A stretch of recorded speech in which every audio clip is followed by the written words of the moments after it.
City News is brought to you by East Brewster Lawyers Rotorua, celebrating 100 years of legal excellence and innovation.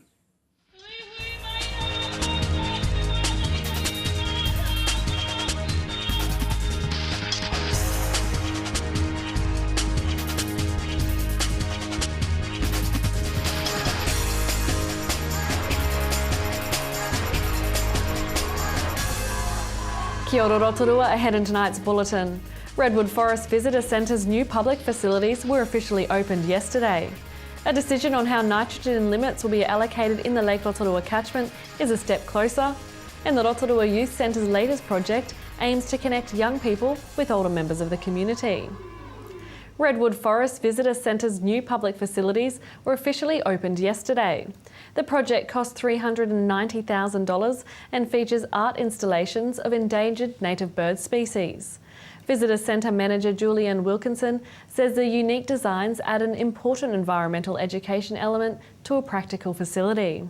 The new facilities at the Redwoods were designed by Waitaki Institute of Technology art tutor Keriyama Taipa. A new decision on how nitrogen limits will be allocated to the specific land uses in the Lake Rotorua catchment is a step closer. The Bay of Plenty Regional Council's proposed regional policy statement has a set of sustainable nitrogen limit of 435 tonnes of nitrogen per year in the Lake Rotorua catchment. Regional Council General Manager of Natural Resource Operations Warwick Murray says the first step in developing rules for Lake Rotorua is to determine the best way of allocating the sustainable limit to pastoral land. He says this will set out who can discharge what and how much in the catchment. Mr Murray says reaching the nutrient limit will take time and landowners have until 2032 to make the changes needed. The success of the Toolbox parenting classes was on display at the city's focus last week. Parenting Place Coordinator Dee Horn says the classes are aimed at all parents and offers skills and tools to help modern-day parents. She says the classes are also designed to help parents with specific issues they are dealing with.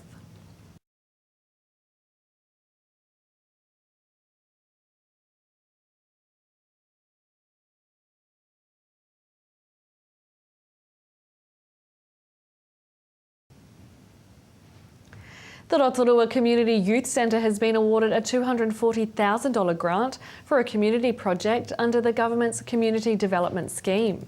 Rotorua MP Todd McClay says under the new scheme, the Youth Centre received the grant for a project that aims to connect young people with older members of our community to encourage learning by younger people and help older people remain connected and engaged. He says it's a great initiative which would hugely benefit a large number of people in the community. A community development worker will be employed to oversee the project, and their initial focus will be to get local people involved.